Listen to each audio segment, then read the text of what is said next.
Hello friends, welcome back to my channel. आज जो drama मैं आपके लिए लेकर आई हूँ वो काफ़ी ज़्यादा यूनिक होने वाला है। इस ड्रामा को बिल्कुल भी मिस मत करिएगा। आमतौर पर आपने देखा होगा कि एक हस्बैंड अपनी वाइफ को छोड़कर मिस्ट्रेस के साथ भाग जाता है, लेकिन ये ड्रामा थोड़ा यूनिक है। बने रहिएगा एंड तक। लेकिन ड्रामा स्टार्ट करने से पहले आप मेरे चैनल को सब्सक्राइब करना मत भूलिएगा। ड्रामा की स्टार्टिंग हमारे मेन लीड मिस्टर लू से होती है, जो अपने यूएस शिफ्ट होने के लिए कुछ फॉर्मेलिटीज़ क्लियर करने के लिए आए हुए थे। उनके साथ जो आदमी था वो उन्हें सारी फॉर्मेलिटीज समझाते हैं और लास्ट में एक पेपर पर साइन करने के लिए दे रहे थे। मिस्टर लू साइन करने से पहले एक पास्ट के सीन को याद करते हैं कि जहाँ पर वो अपने स्कूल लवर जिया से शादी करने जा रहे थे। दरअसल जिया और लू स्कूल फ्रेंड्स थे और उनका प्यार उन्हें अब 7 साल बाद उनकी शादी तक ले आया था। वो दोनों शादी कर रहे थे। मिस्टर लू तो काफ़ी ज़्यादा खुश थे और जिया भी। एक दूसरे से प्रॉमिस करते हैं कि वो कभी भी एक दूसरे को छोड़कर नहीं जाएंगे और धोखा देने की तो सोचेंगे भी नहीं। लेकिन जब मिस्टर लू ने अपनी वाइफ को किसी और आदमी के साथ देखा किस करते हुए, उनके तो पैरों तले जमीन ही खिसक गई और वो फिर से अपनी शादी वाले सीन को याद करते हैं, जहाँ पर मिस्टर लू ने प्रॉमिस किया था कि जिया, अगर तुमने मुझे धोखा देने की सोची ना तो मैं तुम्हारी शक्ल जिंदगी में कभी नहीं देखूंगा। सीन अब प्रेजेंट में आता है और ये सब बातें सोचकर मिस्टर लू उस पेपर पर साइन कर देते हैं और कंफर्म कर देते हैं कि वो यूएस शिफ्ट होने वाले हैं। अब मिस्टर लो अपने घर की तरफ जा ही रहे थे और काफ़ी ज़्यादा सैड भी थे कि तभी उन्हें हॉस्पिटल से कॉल आया और पता लगा कि केविन की तबीयत खराब हो गई है, आपको भी हॉस्पिटल पहुंचना होगा। दरअसल केविन मिस्टर लू और जिया का 7 साल का बेटा है। और मिस्टर लू काफ़ी घबरा गए ये सुनकर और वो हॉस्पिटल की तरफ भागने लगते और साथ में जिया को कॉल लगाकर बताना चाह रहे थे। वही हम जिया को एक आदमी के साथ देखते हैं, उसका नाम है जाओ। जाओ और जिया एक साथ ही काम करते हैं हॉस्पिटल में और वो हॉस्पिटल मिस्टर लू का ही है। जिया तो जाओ के साथ काफ़ी क्वालिटी टाइम स्पेंड कर रही थी और कॉल पिक भी नहीं करती, लेकिन जब बार बार कॉल आ रही थी तो वो कॉल पिक करके जो बहाना बना देती है कि मैं बहुत ही इंपॉर्टेंट मीटिंग में हूँ, मैं अभी बात नहीं कर सकती, और कॉल कट कर देती है और जाओ के साथ फिर से टाइम स्पेंड करने लगती है। मिस्टर लू बिना जिया का वेट करे हुए हॉस्पिटल पहुँचते हैं और देखते हैं कि केविन वहीं पर स्ट्रेचर पर बैठा है और वो डॉक्टर से पूछ रहे थे कि केविन को क्या हुआ। तो डॉक्टर बोलते हैं कि ज़्यादा प्रॉब्लम नहीं है, ये बिल्कुल ठीक है, तुम कल इसे ले जा सकते हो, बस खाना ना खाने के कारण इसे वीकनेस हो गई थी। फिर वो जिया के बारे में पूछने लगते हैं तो लू बोल रहा था कि जिया तो मीटिंग में ही है ना, उसने अभी मुझे बताया। डॉक्टर बोलते हैं कि आज तो कोई भी मीटिंग नहीं है, उसे तो यहाँ पर होना चाहिए था अपने बेटे के लिए। लू समझ जाते हैं कि जिया ने उसे झूठ कहा है, वो भी जाओ के साथ ही होगी, और अपने दुख को छुपाते हुए वो डॉक्टर से कह देते हैं कि शायद मैं काफ़ी ज़्यादा घबरा गया था, मैंने उसकी बात ढंग से नहीं सुनी। आपका थैंक्स कि आपने मेरे बेटे का अच्छे से ध्यान रखा। अब डॉक्टर तो यहाँ से चले जाते हैं बिना कुछ कहे, क्योंकि वो भी सब कुछ जानते थे। और वो इसके जाने के बाद अपने और जिया के कुछ पलों को याद करने लगता है और साथ में ये भी कह रहा था कि जिया, तुमने मुझे धोखा दिया है, हमारे रिलेशन की वैल्यू नहीं समझी, हमारे बेटे का फ्यूचर नहीं देखा। लेकिन अब तुम एक बात ध्यान रखना कि मैं तुम्हें हमेशा के लिए छोड़कर जाने का फैसला ले चुका हूँ और अब कभी तुम्हारी ज़िंदगी में वापस नहीं आऊँगा। तभी वहाँ पर जिया पहुँचती है और एक्टिंग करते हुए कहती है कि केविन ठीक है ना, उसे कुछ हुआ तो नहीं। तो मिस्टर लू कहते हैं कि हाँ वो बिल्कुल ठीक है। तो जिया बोलती है कि मुझे माफ़ करना कि मैं टाइम से नहीं आ पाई, लेकिन जैसे ही मुझे पता लगा ना कि केविन की तबीयत ख़राब है, मैंने मीटिंग साथ के साथ ख़त्म कर दी।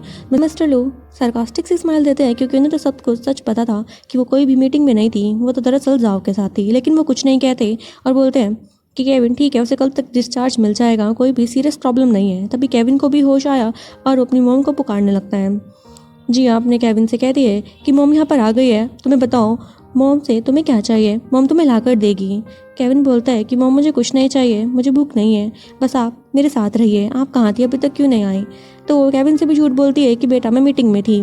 ये देखकर मिस्टर लू को और भी बुरा लगा कि वो अपने बेटे से भी झूठ बोल रही है और वो बोलता है कि केविन अपनी मोम को डिस्टर्ब मत करो, मैं तुम्हें जो खाना है वो ला कर दूंगा ना, मोम काफ़ी बिजी है, उन्हें उनका काम करने दो। लेकिन केविन बोलता है कि नहीं, मुझे मॉम के साथ अम्यूजमेंट पार्क में जाना है, हम काफ़ी टाइम से घूमने के लिए नहीं गए। तो जिया भी मान जाती है कि केविन सही तो कह रहा है, हम एक ट्रिप प्लान करना ही होगा। अब मिस्टर लो चुप बैठे हुए थे, लेकिन तभी जिया बोलती है कि मुझे अभी भी कुछ इंपॉर्टेंट काम है, फिलहाल मुझे जाना है, लेकिन हम अम्यूजमेंट पार्क का प्लान जरूर करेंगे। अब नेक्स्ट डे हम उन्हें फिर से हॉस्पिटल में देखते हैं, जहाँ पर जिया जाओ के साथ ही थी और एक पेशेंट को वेल ट्रीट कर रही थी। अब उस वार्ड में जो नर्स थी वो बाहर आकर दूसरी नर्स को ये बात बताने के लिए आती है, लेकिन ये बात मिस्टर लू भी सुन लेते हैं कि जिया और जाओ साथ में है और वो भी उन नर्स के पीछे पीछे जाते हैं। फिर से हम जाओ को देखते हैं जो उस पेशेंट को काम में होने के लिए कह रहा था, लेकिन वो पेशेंट तो नहीं मानता। ऊपर से एक सामान को उठाकर वो जाओ की तरफ फेंकता है, लेकिन उसी बीच जिया बीच में आ जाती है और जाओ की जान बचाती है, लेकिन वो अपने आप को जख्मी कर लेती है। जाओ तो काफ़ी ज़्यादा बुरा फील कर रहा था कि जिया तुमने मेरे लिए जख्म क्यों खाया। तो जिया कहती है कि कोई बात नहीं, मैं तुम्हारे लिए इतना तो कर ही सकती हूँ। ये देखकर नर्स भी काफ़ी बातें बना रही थी कि आप दोनों तो काफ़ी ज़्यादा लविंग हैं। हमने तो सुना है कि मिस्टर जाओ आपके फर्स्ट लव थे। जिया बोलती है कि ऐसा कुछ भी नहीं है, लेकिन वो शर्मा भी रही थी। लेकिन जैसे ही उसकी नज़र पीछे मिस्टर लू पे गई, वो बातों को पलटने की कोशिश करती है और दोनों नर्स से कह रही थी कि तुम गलत समझ रही हो, मैं मैरिड हूँ और ये सिर्फ मेरे क्लासमेट थे। लेकिन नर्स कहती है कि अभी तो आपने खुद से माना कि आप दोनों लवर भी थे। जिया बोलती है कि नहीं नहीं, मैंने ऐसा कुछ भी नहीं कहा। अब मिस्टर लू यहाँ से इग्नोर करते हुए आगे की तरफ जाने लगते हैं तो जिया पीछे पीछे आती है कि हस्बैंड तुम इसकी बात का बुरा मत मानना, ये सिर्फ कॉलीग है, बस हमारी टांग खींच रहे थे। क्या तुम्हें सच में बुरा लगा? मिस्टर लू हंसकर उसे मना कर देते हैं कि नहीं, मुझे बुरा क्यों लगेगा, मैं जानता हूँ ये मजाक कर रहे होंगे। तो जिया कहती है कि तुम तो मुझ पर बहुत भरोसा करते हो, थैंक यू। इतना कहकर वो अपने काम के लिए फिर से चली जाती है। लेकिन मिस्टर लू के दिल को ही पता था कि वो कैसे ये सब देख रहे हैं और एक्सेप्ट कर रहे हैं। लेकिन वो खुद से प्रॉमिस कर चुके थे कि वो जिया की लाइफ से हमेशा के लिए चले जाएंगे, और वो रोने भी लग जाते हैं। फिर इतना ही कट हुआ। हम नेक्स्ट डे मिस्टर लू, जिया और केविन को साथ में देखते हैं। वो अम्यूजमेंट पार्क में आए हुए थे और काफ़ी ज़्यादा इंजॉय करते हैं। फिर लास्ट में वो एक बड़े झूले पे बैठते हैं जो कि जायंट व्हील था। जैसे ही वो टॉप पर जाने वाले थे, केविन जिद करने लगते हैं कि मोम आपको याद होगा कि जब पिछली बार हम ऐसे ही जायंट व्हील पर बैठे थे तो सबसे टॉप पर जाने पर आप दोनों ने एक विश मांगी थी, तो मैं चाहता हूँ आप दोबारा से वैसे ही करें। और वो अपने हैंड्स की हेल्प से एक हार्ट शेप बनाने लगते हैं और ये देखकर मिस्टर लू को सब कुछ रिकॉल होने लगता है और वो पास्ट के सीन को याद करता है कि कैसे पहले भी उन्होंने यही सेम चीज़ करी थी और तब वो दोनों काफ़ी ज़्यादा खुश थे और केविन उनकी गोद में था। तब वो 4 साल का था। ये देखकर उन्हें बहुत बुरा लगता है कि ये चीज़ें रिपीट हो तो रही है, लेकिन हमारा रिलेशन अब पहले जैसा नहीं रहा। सीन प्रेजेंट में आता है और वो सेम चीज़ दोहराने लगते हैं। लेकिन तभी जिया के फ़ोन में जाओ की कॉल आ जाती है और यह मोमेंट स्पॉइल हो गया था। बात करने के बाद जिया फिर से मिस्टर लू से कहती है सेम चीज़ रिपीट करने के लिए, लेकिन इस बार मिस्टर लू मना कर देते हैं कि हम जायंट व्हील के टॉप पॉइंट से नीचे आ चुके हैं, अब इसका फ़ायदा नहीं। और उन्हें काफ़ी बुरा भी लगा था। जिया उनसे माफ़ी मांगती है, लेकिन तभी केविन बोल देता है कि मुझे बहुत ज़्यादा भूख लग रही है, मुझे पिज़्ज़ा खाना है। तो मिस्टर लू कहते हैं कि ठीक है, और जिया भी बात काटने के लिए केविन के साथ पिज़्ज़ा खाने के लिए चल पड़ती है। जब वो जा रहे थे तब भी वो फ़ोन में ही लगी हुई थी और मिस्टर लू ये सब नोटिस करते हैं। फिर वो खाना खाने के लिए बैठते हैं। वहाँ पर भी जिया लगातार फ़ोन यूज़ कर रही थी क्योंकि वो जाओ के साथ काफ़ी बिजी थी। अब जिया भी रियलाइज़ करती है कि मिस्टर लू से ही नोटिस कर रहे हैं, तो वो फ़ोन को साइड में रख के उन्हें खाना ऑफर करती है। मिस्टर लू उसके हाथ से खाना लेने ही वाला थे कि तभी फिर से उसे जाओ की कॉल आती है और वो खाने को साइड में रख देती है। और मिस्टर लू को बुरा तो लगा ही था, लेकिन वो समझ गए थे कि ऐसा क्यों कर रही है। वो फ़ोन को फिर से कट करती है, लेकिन तो मिस्टर लू बोल देते हैं कि तुम्हें बार बार कॉल आ रही है तो तुम्हें पिक कर लेनी चाहिए। तो जिया कॉल पिक करती है और ये था मिस्टर जाओ जो कि उसे अपने पास बुला रहे थे। तो जिया कहती है कि मुझे बहुत ही इंपॉर्टेंट काम आ गया है, मुझे जाना होगा। केविन बोलता है कि मोम आपने प्रॉमिस किया था कि आज रात मेरे साथ आप खेलने वाली हैं। जिया कहती है कि मोम को माफ़ कर दो, लेकिन नेक्स्ट टाइम ऐसा नहीं होगा। केविन कहता है कि आप हर बार नेक्स्ट टाइम करती रहती है। तो मिस्टर लू से समझाते हैं कि बेटा मोम को बहुत इंपॉर्टेंट काम है, उन्हें जाने दो, मैं तुम्हारे साथ रात को खेलूंगा। तो जिया मिस्टर लू से थैंक्स करती है कि तुम ही हो जो मुझे समझ सकते हो। और फिर हम जिया और जाओ को साथ में देखते हैं। जाओ ने जिया के लिए एक बहुत ही ब्यूटीफुल सा सरप्राइज प्लान किया हुआ था। वो उसे देखकर बहुत ज़्यादा खुश हो जाती है और जाओ से हक करती है और कह रही थी कि मैं तुमसे बहुत ज़्यादा प्यार करती हूँ। मिस्टर लू भी केविन को लेकर घर पहुँचते हैं। केविन कहते हैं कि मोम अभी तक घर पर नहीं आई, वो बहुत लेट हो चुकी है। तो मिस्टर लू याद करते हैं कि हाँ उसने फ़ोन करके जिया से पूछा था और जिया ने साफ कहा था कि वो घर पर आज नहीं आ पाएगी, वो कल ही घर पर आएगी, क्योंकि वो इस समय जाओ के साथ जो थी वो उसके साथ बहुत ज़्यादा क्वालिटी टाइम स्पेंड कर रही थी। और अब मिस्टर लू केविन के साथ बेडरूम में आते हैं। वो बेडरूम में अपने फ़ोन को चेक करती ही है, जहाँ पर जाओ ने जिया के साथ एक फ़ोटो मिस्टर लू को सेंड करी हुई थी और उसे देखकर बहुत बुरा फील कर रहे थे कि जिया तुम हमारे रिलेशन को खोखला करती जा रही हो। तो केविन पूछता है कि डैड आप सैड लग रहे हो, क्या कोई बात है?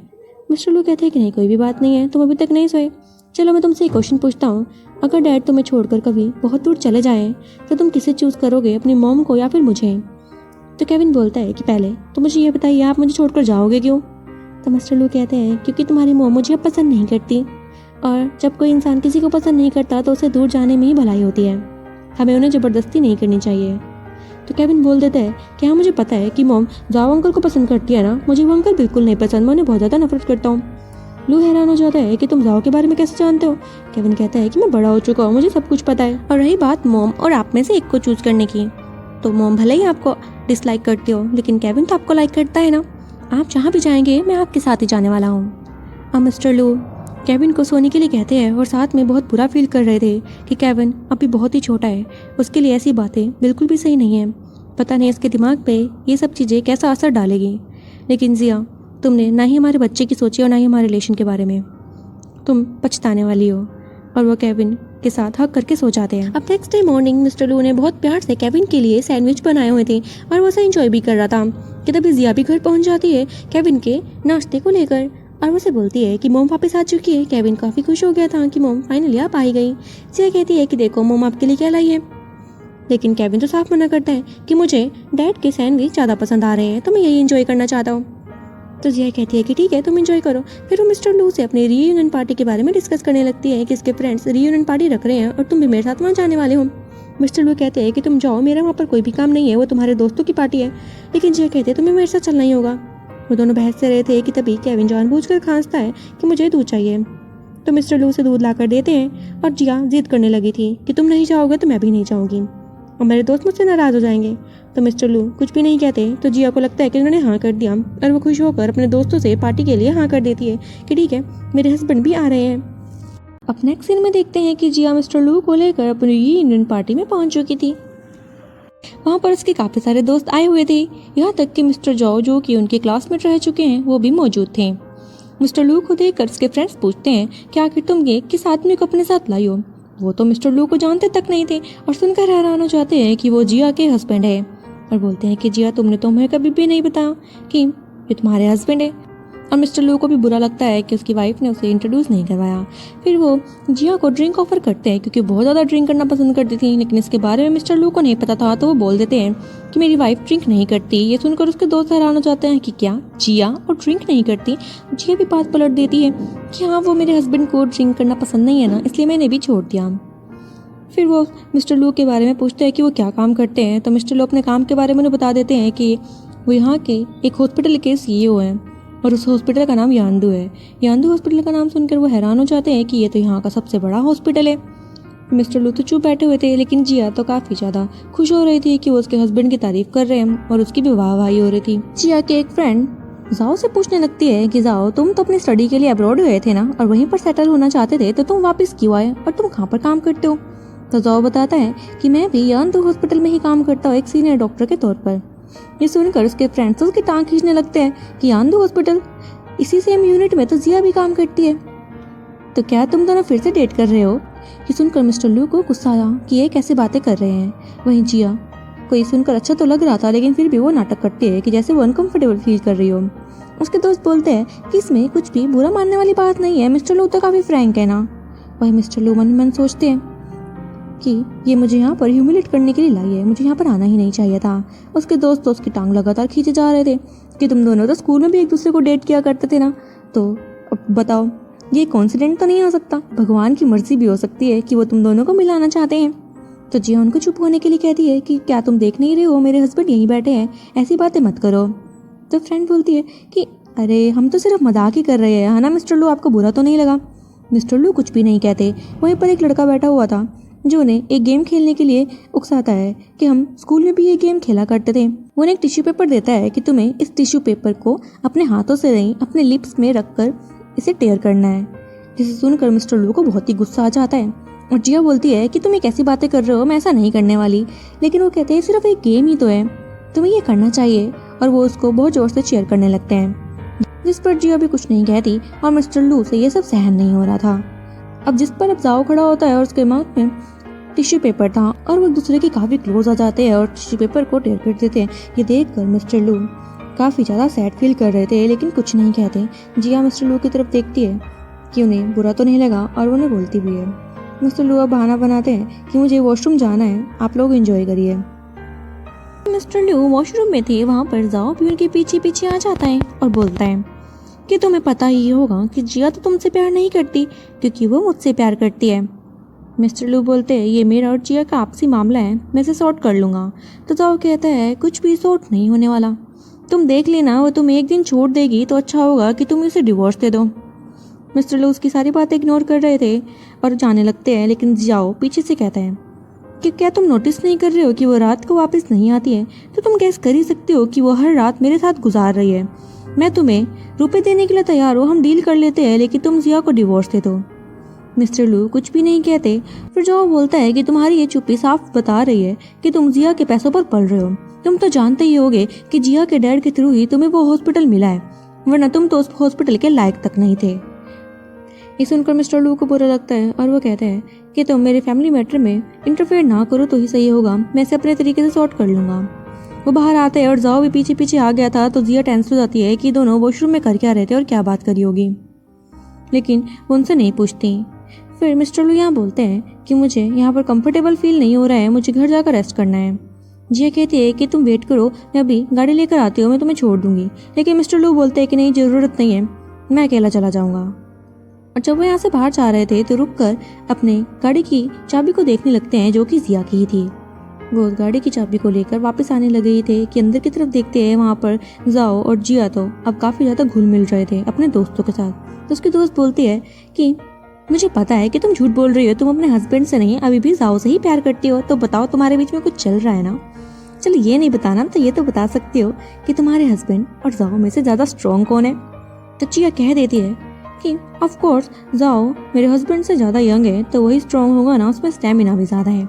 ये सुनकर मिस्टर लू को बहुत ज़्यादा गुस्सा आता है और बुरा भी लगता है कि जिया तुमने हमारे रिश्ते को बहुत ही बुरी तरीके से तोड़ा है और मैं इस धोखे को हमेशा ध्यान रखूंगा। इतना कहकर वे यहाँ से चले जाते हैं और फिर वेटर जिया को जाकर उसकी कार की कीज देता है कि बाहर जो आदमी गया था उसने ये कीज दी है। जिया पहचान जाती है कि शायद मिस्टर लू ने अंदर जो भी हुआ और जो भी बात हुई वो सब सुन ली है। वो भागकर बाहर की तरफ गई, लेकिन तब तक मिस्टर लू वहाँ से जा चुके थे और उसे रियलाइज हो जाता है कि उन्होंने सब कुछ देख लिया। सीन शिफ्ट करता है मिस्टर लू की तरफ। जियो भागकर अपने रूम की तरफ आते हैं और रंगे हाथ उस जिया को जाओ के साथ पकड़ लेते हैं। वो काफ़ी ज़्यादा घबरा गए कि तुम दोनों एक साथ कर क्या रहे हो, जबकि सच का तो उन्हें पहले से ही पता था। जिया कहती है कि मैं तुमसे और चीज़ें नहीं छुपाना चाहती, दरअसल मैं जाओ से प्यार करती हूँ, तुमसे नहीं, और मैं उसी के साथ हमेशा रहना चाहती हूँ। मिस्टर लू कहते हैं कि तुम मेरे साथ ऐसा नहीं कर सकती, तुमने मुझे धोखा दिया है। जिया कहती है ये धोखा नहीं है, ये बस मेरा प्यार है जाओ की तरफ, और मैं तुम्हें अब और धोखे में नहीं रखना चाहती। और मैंने 20% शेयर जो कि मेरे नाम थे कंपनी के, वो मैंने जाओ को दे दिए हैं। मिस्टर लू कहते हैं कि तुम ऐसा कैसे कर सकते हो, ये कंपनी हम दोनों ने बनाई थी। तो जिया बोलती है कि मुझे कोई फर्क नहीं पड़ता, जो मेरा है वही जाओ का है। वो दोनों पागलों की तरह मिस्टर लू की तरफ देखकर हंसने लगते हैं। मिस्टर लू तो पागल से हो रहे थे और तब जाकर हमें पता लगा कि मिस्टर लू तो ये सपना देख रहे थे। वो इतने बुरे सपने को देखकर उठ जाते हैं और घबराते हैं कि ये कंपनी के शेयर्स की बात बीच में कैसे आ गई। अब मेरा यहाँ पर रुकना सही नहीं है, मुझे जल्दी ही शिफ्ट करना होगा। नेक्स्ट डे मॉर्निंग वो फ़ोन में अपने टिकट्स ही चेक कर रहे थे कि तभी जिया घर पर आ जाती है और मिस्टर लू से माफ़ी मांगते हुए कहती है कि पहले तुम अपनी आइज़ क्लोज करो, मैं तुम्हारे लिए गिफ्ट लाई हूँ। मिस्टर लू ने आइज़ क्लोज करी और वो गिफ्ट को शो करती है, उसमें तो एक वॉच निकलती है और मिस्टर लू उस वॉच को देखते ही पहचान लेते हैं कि ये वॉच तो जाओ की है जो कल रात रीयूनियन पार्टी में वो पहन कर आया था। वो उस पर कुछ भी रिएक्ट नहीं करते और जिया से कहते हैं कि तुम भूल गई हो शायद कि मैं वॉच पहनना छोड़ चुका हूँ। जिया कहती है ओह हाँ, मैं तो सच में भूल गई, लेकिन तुम बिल्कुल भी टेंशन मत लेना, इससे अच्छा गिफ्ट मैंने तुम्हारे लिए प्लान किया है। मिस्टर लू कहते हैं कि तुम ये भी जानती हो कि मुझे गिफ्ट्स वगैरह पसंद नहीं है। तो जिया कहती है कि तुम मुझसे नाराज़ हो क्या। लू कहते हैं कि बिल्कुल भी नहीं, तुम अपना बस काम कर रही हो और मैं भी अपनी ड्यूटी। जिया बोलती है कि मुझे तुमसे कुछ बात करनी है। लू कहता है कि हाँ मैं जानता हूँ, तुम्हें मीटिंग के लिए जाना होगा ना। जिया कहती है कि तुम्हें कैसे पता। हाँ मेरी 1 वीक के लिए बिजनेस ट्रिप है और मुझे उसके लिए जाना है। मिस्टर लू कहते हैं कि हाँ तुम जाओ, मैं केविन का अच्छे से ध्यान रख लूँगा। तो वो बैग पैक करके यहाँ से जाने लगती है और मिस्टर लू से कहती है कि मैं जल्दी ही वापस आ जाऊँगी। वो नीचे गाड़ी में जाकर बैठी, जाओ उसे पिक करने के लिए आया हुआ था और उसे किस करने के लिए आगे बढ़ता है, लेकिन जिया उसे रुककर ऊपर की तरफ देखती है कि कहीं मिस्टर लू उन्हें देख तो नहीं रहे। और जैसे ही उसने देखा कि कर्टन बंद है, वो उसे दोबारा से किस करने लगती है, लेकिन मिस्टर लू तो ऊपर खड़े हुए ये सब देख रहे थे और ये उनसे बर्दाश्त ही नहीं होता। मेरी वाइफ, मेरा पहला प्यार, मुझे धोखा दे चुका है, लेकिन अब मेरे हाथ में कुछ नहीं बचा। जिया गुड बाय। और अगले सीन में वो अपनी पैकिंग करने स्टार्ट कर देते हैं जिया को हमेशा के लिए छोड़कर जाने के लिए। और फिर अपनी एल्बम चेक करते हैं शादी की, जिसमें उनकी सारी मेमोरीज थी, और अपने पास्ट के सीन्स में खो जाते हैं कि कैसे वो शादी के टाइम पर काफ़ी ज़्यादा खुश थे। उन्होंने सारे प्रॉमिस किए कि वो कभी एक दूसरे को धोखा नहीं देंगे, कभी सैड फील नहीं कराएंगे और हमेशा एक दूसरे के लिए साथ में खड़े रहेंगे। लेकिन वो सारे प्रॉमिस आज झूठ साबित हो चुके थे और वो आज अकेले थे और उन सभी फ़ोटोज़ को जलाकर उसकी यादें भी ख़त्म कर देते हैं। फिर वो अपने बेटे केविन को लेकर एयरपोर्ट पहुंच गए थे और पूछते हैं कि केविन क्या तुम तैयार हो डैडी के साथ एक न्यू लाइफ स्टार्ट करने के लिए। केविन हामी भरता है और वो दोनों चले जाते हैं।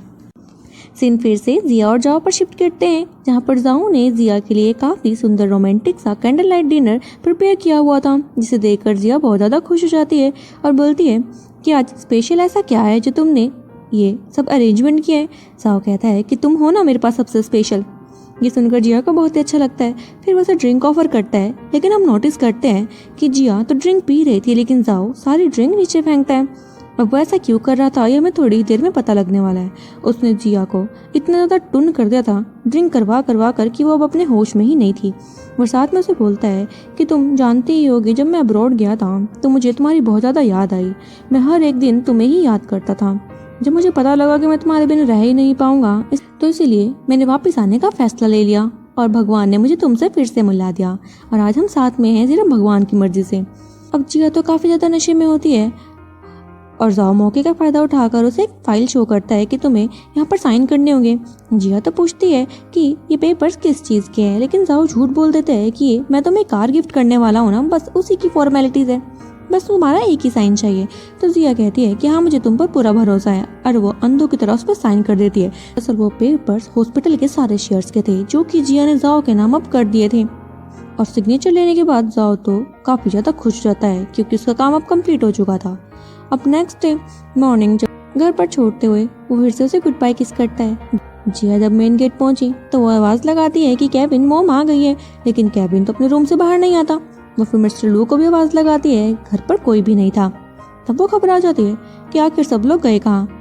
और फिर वो खुद से बात करते हुए कहते हैं कि कहीं मिस्टर लू को पता तो नहीं लग गया मेरे बारे में। और वो माफ़ी भी मांगती है कि लू तुम मुझसे नाराज़ हो, लेकिन ऐसा मत करो, प्लीज़ रूम से बाहर आ जाओ।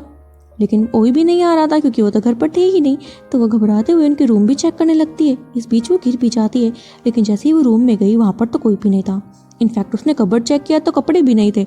तब जाकर उसे रियलाइज़ हुआ कि लू कहीं उसकी लाइफ से हमेशा के लिए चला तो नहीं गया।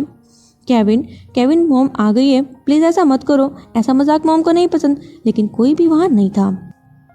फिर वो बैक टू बैक मिस्टर लू को कॉल भी कर रही थी, कॉल भी पिक नहीं करते। फिर उसने एल्बम की तरफ नज़र घुमाई तो उसमें उसकी फ़ोटोज़ भी नहीं थी। पूरे घर में उसकी एक भी फ़ोटो नहीं बची थी। फिर वो मेड को आवाज़ लगाकर बुलाती है कि मेरी फ़ोटोज़ यहाँ पर नहीं है और बॉस कहाँ पर गए हैं। तो वो मेड बताती है कि बॉस ने तो सारी फ़ोटोज़ आपकी जला दी और वो यंगर मास्टर को लेकर यहाँ से सुबह ही निकले हैं। ये सुनकर जिया के पैरों तले ज़मीन ही खिसक गई कि लू मैं जानती हूँ मेरे से बहुत बड़ी गलती हो गई है, लेकिन मैं इसका भरपाई करने के लिए तैयार हूँ, प्लीज़ वापस आ जाओ, ऐसा मत करो। वो भागकर अपने टेरेस तक गई, देखती है कि यहाँ पर सारी फ़ोटोज़ जली हुई है और एक फ़ोटो बची थी उनकी शादी की, वो भी आधी।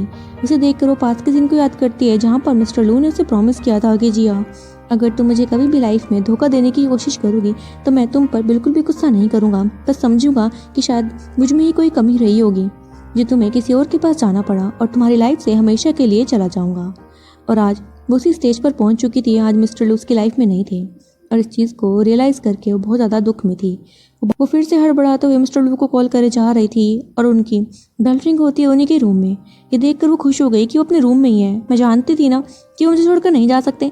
जैसे ही वो रूम में गई वो देखती है कि वहाँ तो सिर्फ मिस्टर लू का फ़ोन पड़ा है, वो खुद वहाँ पर नहीं थे। तब जाकर उसे पता लगा कि वो अपनी सारी यादें यहीं छोड़कर चले जा चुके हैं एक नई ज़िंदगी की शुरुआत के लिए। लेकिन लू तुम मुझे मौका दो, मैं तुमसे माफ़ी मांगना चाहती हूँ, जानती हूँ तुम मुझसे नाराज़ हो।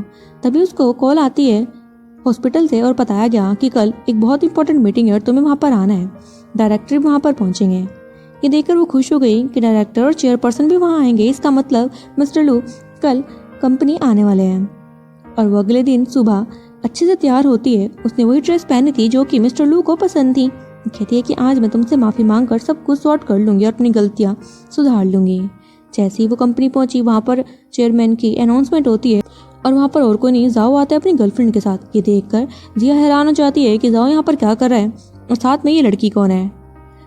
और जाओ से बोलती है कि तुम यहाँ पर क्यों आए हो, यहाँ पर तो चेयरमैन की अनाउंसमेंट हुई है ना। तो जाओ कहता है कि हाँ तो मैं ही चेयरमैन हूँ ना, तुम्ही ने तो कल मेरे नाम पर सारे शेयर्स कर दिए। जिया कहती है कि मैंने ऐसा कुछ भी नहीं किया है, हमारे पास कोई प्रूफ है। तो वो फाइल दिखाता है जिसमें कि जिया के साइन थे।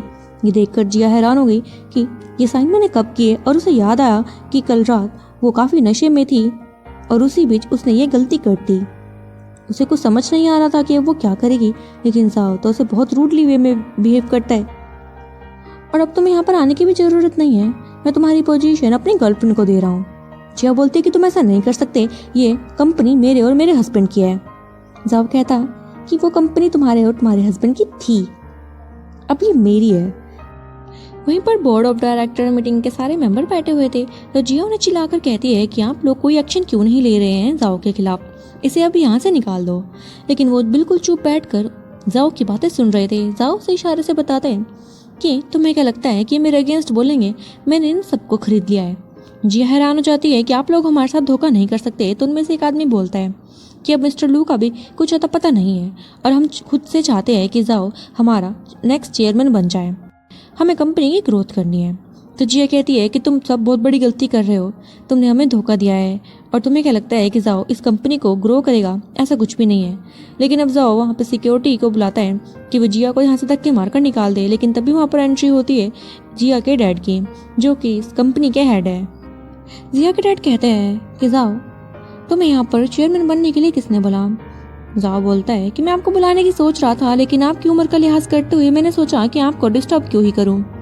यहाँ पर बोर्ड ऑफ मीटिंग के अकॉर्डिंग मैं चेयरपर्सन बन चुका हूँ और आप भी इस डिसीजन को नेग्लेक्ट नहीं कर सकते।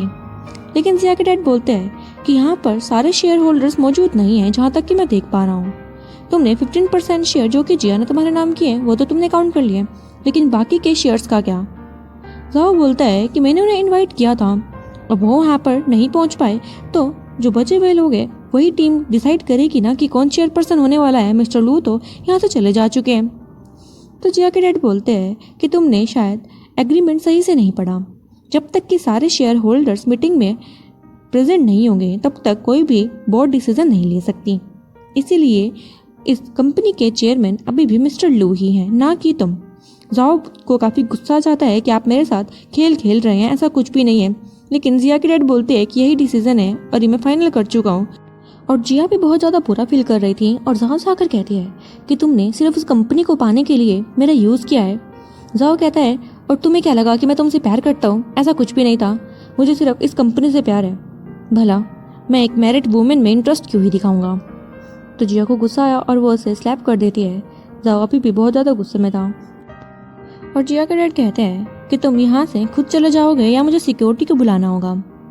और तभी वहाँ पर दो लोग आते हैं और हमें पता लगा कि जाओ के खिलाफ किसी ने कंप्लेंट फाइल कर दी थी, क्योंकि वो हॉस्पिटल में भी कुछ ब्लैक मनी कमाने की कोशिश कर रहा था और वो उसे यहाँ से धक्के मारकर निकाल देते हैं। अब मीटिंग खत्म होने के बाद जिया अपने डैड को सारी बात बताती है कि उसने लू को कैसे धोखा दिया जाओ के साथ मिलकर। तो उसके डैड बोलते हैं कि मिस लू एक अच्छे आदमी थे और वो अपनी ज़िंदगी की नई शुरुआत करना चाहते हैं, तो उन्हें जाने दो, तुम्हें भी आगे का सोचना चाहिए। लेकिन जिया कहती है कि मेरी गलती है, मैं मानती हूँ और वो मुझसे नाराज़ है, मैं उसे मना लूँगी, उससे माफ़ी मांगूंगी, लेकिन मैं उसे छोड़कर कहीं नहीं जाने वाली।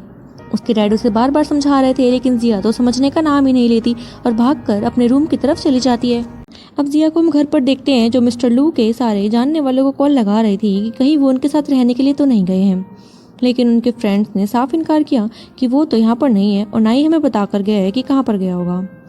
इनफैक्ट फैमिली मेम्बर्स को भी नहीं पता था कि मिस्टर लू किस सिटी और किस कंट्री में गए हैं। जिया चारों तरफ से हार चुकी थी और उसे कोई भी होप नहीं नजर आ रही थी। वो टेंस होकर नीचे बैठती और कहती है कि लू तुम कहाँ चले गए हो, एक बार बस मेरे सामने आ जाओ। मैं जानती हूँ मेरी गलती माफ़ी लायक नहीं है, लेकिन मैं तुम्हें बस एक लास्ट बार देखना चाहती हूँ। उसके बाद जो तुम्हारा डिसीजन होगा मैं उसे एक्सेप्ट करने के लिए तैयार हूँ, लेकिन बस एक बार मेरे पास आ जाओ। ऐसे ही 2-3 दिन बीतते हैं और मिस्टर लू का कुछ भी अता पता नहीं था। जिया काफ़ी ज़्यादा टेंस थी और तभी असिस्टेंट आते हैं उसके किसी पेपर्स पर साइन लेने के लिए। तो जिया कहती है कि मैं अभी सही फील नहीं कर रही हूँ, ये काम मैं बाद में कर लूँगी। और साथ में अपने असिस्टेंट से कहती है कि इनाम घोषित कर दो, जो भी मिस्टर लू को ढूंढेगा उसे मैं 2 मिलियन अमाउंट देने के लिए तैयार हूँ। तो उसका असिस्टेंट ऐसा ही करता है और उसके जाने के बाद जिया बोलती है कि तुम्हें ढूंढने के लिए चाहे मुझे कुछ भी कीमत चुकानी पड़े, मैं उसे चुकाने के लिए तैयार हूँ, बस तुम्हें ढूंढना ही मेरे लिए सबसे इम्पोर्टेंट है। जब हम जिया को नाइट में देखते हैं, जो बहुत ज़्यादा ड्रिंक कर रही थी और उसे थोड़ी थोड़ी लू की झलकियाँ भी नज़र आती है और केविन भी। वो उन्हें देख कर काफ़ी हैरान होती है कि यहाँ पर कैसे आए, लेकिन फिर रियलाइज़ करती है कि ये उसका भ्रम है। फिर वो खिड़की की तरफ जाती है और नीचे की तरफ देखने लगती है और तब उसे रियलाइज़ हुआ कि मिस्टर लू ने उस दिन जाओ को उसके साथ देख लिया था गाड़ी में किस करते हुए। और ये देखकर उसे बहुत ज़्यादा शर्मिंदगी महसूस हो रही थी कि मैं कितनी ज़्यादा बुरी हूँ, मैंने अपने हस्बैंड को धोखा दिया है। और वहीं पर सैड होते हुए सो जाती है। फिर अचानक से हमें एक सीन दिखाया जाता है जहाँ पर मिस्टर लू केविन के साथ सामने ही खड़े थे और जिया उसे जाकर हक कर लेती है कि लू तुम वापस आ गए। जानती थी कि तुम मुझे माफ़ कर ही दोगे और तुम तो मेरे बिना नहीं रह सकते ना। मैं भी रियलाइज़ कर चुकी हूँ कि मैं सिर्फ तुमसे प्यार करती थी, जाओ से नहीं। और तभी जैसे ही वो देखती है वो तो जाओ होता है, जाओ से पागलों की तरह बोल रहा था कि तुम्हें क्या लगता है कि मिस्टर लू तुम्हारे पास वापस आ जाएंगे? ऐसा कभी नहीं होने वाला, तुमने उन्हें धोखा दिया है, तुम एक करैक्टरलेस और एक बिच औरत हो। तुम्हें तो बस ये काम करना चाहिए कि अब कंपनी भी मेरे नाम कर दो और जाकर संन्यास ले लो। ये सबसे वो बहुत ज़्यादा घबरा जाती है और अचानक से उठती है और हमें पता लगा कि वो तो ये सपने में देख रही थी। तो उसके फ़ोन में मैसेज आता है एक लेडी का, जैसे बताती है कि मिस्टर लू मिल चुके हैं, वो एफ कंट्री में है। ये देखकर बहुत ज़्यादा खुश हो जाती है। साथ में उसने मिस्टर लू की फ़ोटो भी भेजी हुई थी। वो असिस्टेंट से कहकर अपने नेक्स्ट डे की फ़्लाइट्स बुक कर लेती है और अब नेक्स्ट डे उसे एफ कंट्री में देखते हैं। वो पागलों की तरह उसी फोटो को लेकर सभी लोगों से पूछताछ कर रही थी मिस्टर लू के बारे में, लेकिन किसी को भी उनके बारे में नहीं पता था। जहाँ पर भी लू जॉब कर सकता था वो उन सभी जगह पर गई उनके बारे में पूछने के लिए, लेकिन तब भी उसे कुछ भी पता नहीं लगा। लेकिन एंड मोमेंट पर जब वो सब कुछ हार कर बैठ गई तभी उसे कॉल आती है और पता लगता है कि मिस्टर लू एक सेमिनार कंडक्ट करने वाले हैं और तुम्हें वहाँ पर टाइम पर पहुँच जाना चाहिए। ये उसे उसकी टीम से ही पता लगा था जो कि उसने लू को ढूंढने में लगाई हुई थी। जैसे ही वो सेमिनार में पहुंचती है वो तो सब कुछ खत्म हो चुका था। वहाँ पर फिर वो एक लड़की से पूछने लगती है कि जो यहाँ पर प्रोफेसर थे वो कहाँ गए। तो लड़की बोलती है प्रोफेसर लू तो आधे घंटे पहले ही यहाँ से निकले हैं। तो जिया कहती है कि लू मैं सिर्फ तुमसे आधा घंटा पीछे हूँ, मैं तुम्हें ढूंढते हुए आ रही हूँ। लेकिन हम नोटिस करते हैं कि लू तो ठीक जिया के पीछे खड़ा हुआ था और बोलता है कि जिया तुम्हें यह आधे घंटे का सफ़र दिख रहा है, लेकिन तुम भूल रही हो कि उस आधे घंटे में तुमने जाओ के साथ जो टाइम स्पेंड किया है उसने हमारे बीच की दूरियां इतनी बढ़ा दी है कि अब तुम्हें यह आधा घंटा पूरा करने में ये पूरी ज़िंदगी लग जाएगी। इतना कहकर वो यहाँ से चले जाते हैं और वहीं जिया उस लड़की से प्रोफेसर लू का नंबर ले लेती है और कॉल लगाती है। लू ने कॉल उठा लिया था और जिया बहुत ज़्यादा खुश हो जाती है कि लू फाइनली मैं तुमसे बात कर पा रही हूँ, तुमने मेरा कॉल पिक कर लिया, तुम जानते नहीं हो मैंने तुम्हें कितना मिस किया। लू कहते हैं कि जिया तुम्हें मुझसे अब क्या बात करनी है। जिया बोलती है कि लू तुम मुझे ऐसे छोड़कर कैसे जा सकते हो, हमारी तो शादी हुई है ना, हमारा एक बेटा भी है और मैं जानती हूँ तुम मुझसे बहुत ज़्यादा नाराज़ हो, लेकिन मैं प्रॉमिस करती हूँ ऐसी गलती मुझसे अब दोबारा कभी नहीं होगी, प्लीज़ मुझे माफ़ कर दो। तो लू कहते हैं कि मैं तो तुम्हें माफ़ कर चुका हूँ। जिया कहती है कि सच में? लू कहते हैं कि जब मैंने तुम्हें छोड़ा मैं तुम्हें तभी माफ़ कर चुका था, मैं अपने दिल में कोई भी नफरत लेकर तुम्हें छोड़कर नहीं जाना चाहता था। जिया बोलती है प्लीज़ ऐसा मत कहो, तुम मुझे छोड़कर प्लीज़ मत जाओ, वापस आ जाओ। लू कहता है कि तुम मेरे प्यार को ना तब समझ पाई थी और ना ही आज समझी हो। जिया कहती है कि मैं तुम्हारे प्यार को समझती हूँ, मैं तुमसे बहुत ज़्यादा प्यार करती हूँ। लू कहता है कि अगर तुम मेरे प्यार को समझती हो ना तो प्लीज़ खुश रहो और मुझे भी अपनी लाइफ में आगे बढ़ने दो। इतना कहकर वो कॉल कट कर देता है। अब जिया नम खड़ी थी और अपने आप से ही सवाल करती है कि क्या मैंने लू को खो दिया है? नहीं लू, मैं तुम्हें इसी लाइफ में दोबारा पाकर रहूँगी। और अब हम उसे घर पर देखते हैं जहाँ पर उसके डैड भी उसे समझाने के लिए आए थे कि जिया लू अपनी लाइफ में आगे बढ़ चुका है और तुम्हें भी आगे बढ़ जाना चाहिए, तुमने उसके साथ सही नहीं किया है और किसी के लिए भी इतना आसान नहीं होता ये सब भुला देना। जिया बोलती है कि डैड मैं जानती हूँ ये सब मेरी वजह से हुआ है और बहुत गलत हुआ है, लेकिन मैं लू के बिना नहीं रह सकती, प्लीज़ आप तो समझिए। उसके डैड उसे समझाते रहते हैं लेकिन जिया तो अपनी ज़िद पर अड़ी हुई थी। और अगले 2 दिन तक जिया ने कुछ खाना पिया भी नहीं था तो उसके डैड टेंस हो जाते हैं और हार कर मिस्टर लू को कॉल लगा ही देते हैं। मिस्टर लू ने कॉल उठाई और जिया के डैड बोलते हैं कि लू मैं जानता हूँ मैं तुम्हें फोर्स नहीं करना चाहता, लेकिन एक बार जिया से प्लीज़ बात कर लो, वो ठीक फील नहीं कर रही है, उसने 2 दिन से खाना भी नहीं खाया। तो लू बोलता है कि मैंने आपको अपने फादर से कम नहीं समझा है और आपकी हर बात को सर आँखों पर रखा है, लेकिन इस बार मैं आपसे माफ़ी मांगता हूँ, ये मुझसे नहीं होगा और अगर मैं जिया से मिला या उससे बात करी तो ये हम दोनों को ही काफ़ी हर्ट करेगा, इसलिए मुझे माफ़ कर दीजिए। तो जिया के डैड कहते हैं कि ठीक है, मैं तुम्हें फोर्स नहीं करना चाहता और ना ही ये बोल रहा हूँ कि जिया को माफ़ कर दो, लेकिन क्या तुम केविन की बात करा सकते हो जिया से, वो थोड़ा ठीक फील करेगी। तो मिस्टर लू कहते हैं कि ठीक है, हाँ मैं ये कर सकता हूँ, बस अभी वो खाना खा रहा है। कुछ देर बाद वो वीडियो कॉल पर केविन की बात करवाते हैं जिया से। जिया तो केविन को देखते ही रोने लग जाती है कि केविन मैं जानती हूँ मॉम गलत थी, प्लीज़ मॉम को माफ़ कर दो, एक चांस दे दो। लेकिन केविन बोलता है कि मॉम मैं यहाँ पर डैड के साथ बहुत ज़्यादा खुश हूँ और आपके लिए भी रोज़ प्रे करता हूँ कि आप भी खुश रहें और मेरी यहाँ पर स्टडीज़ भी स्टार्ट हो गई है, तो मैं यहाँ से आप छोड़कर नहीं आना चाहता। इतना कहकर वो कॉल कट कर देता है और जिया अभी भी अकेली ही थी। कुछ टाइम बीतता है और हम देखते हैं कि जिया के डैड की तबीयत काफ़ी ज़्यादा ख़राब हो जाती है और वो अपनी आखिरी सांसें गिन रहे थे। लेकिन लास्ट में भी वो जिया से यही कहते हैं कि जिया, लू अपनी अच्छी लाइफ जी रहा है, तो मैं नहीं चाहता कि तुम उसे बॉदर करो, लेकिन अपनी लाइफ में आगे बढ़ो, मैं यही प्रार्थना करता हूँ। इतना कहकर उनकी डेथ हो जाती है और जिया काफ़ी तेज रोने लग गई थी। बाद में जब जिया उनके रूम को साफ़ कर रही थी, उसे वहाँ पर उसके डैड की ही डायरी मिलती है जिसमें कि उन्होंने लिखा था कि लू, मैं चाहता हूँ तुम अपने बेटे केविन के साथ एम कंट्री में काफ़ी खुश रहो और जिया भी अपनी लाइफ में आगे बढ़ सके। ये देखते ही जिया खुश हो जाती है कि इसका मतलब मिस्टर लू एम कंट्री में है, लू मैं आ रही हूँ। और अगले ही सीन में वो उस कंट्री पहुँच जाती है, लेकिन हम देखते हैं कि वो लू से मिलती नहीं। वो पीछे से ही लू और केविन को नोटिस कर रही थी कि वो आपस में काफ़ी खुश हैं और कहती है कि मैं यहाँ पर तुम्हें इंटरप्ट करने के लिए नहीं आई हूँ और ना ही डिस्टर्ब करने के लिए, मैं बस तुम्हें दूर से देख कर ही अपनी पूरी लाइफ जीने वाली हूँ। वो उनके घर के बगल वाले घर को ही खरीद लेती है और वहीं पर रहना स्टार्ट करती है। वो लू के हर एक सेमिनार, हर एक मीटिंग को अटेंड कर रही थी। उसने डिसाइड कर लिया था कि वो लू की लाइफ में वापस नहीं जाएगी और उसकी परेशानियां नहीं बढ़ाएगी। वो दूर से ही मिस्टर लू को देखती थी, उन्हें देखकर जी रही थी। इसकी खबर मिस्टर लू को भी नहीं थी। ऐसे ही 25 साल बाद एक सेमिनार कंडक्ट करवाया गया जहाँ पर मिस्टर लू ने एक नई डॉक्टर की अनाउंसमेंट करी और यह और कोई नहीं, केविन ही था, उनका अपना बेटा। ये देखकर वो बहुत ज़्यादा गर्व महसूस कर रहे थे और साथ में जिया भी उसी भीड़ में बैठी अपने बेटे को ही निहार रही थी। तो इस तरह से जिया ने अपने डैड को किया हुआ प्रॉमिस भी पूरा किया और अपने दिल की भी सुनी कि वो लू से दूर रहकर भी उन्हीं को ही प्यार करेगी।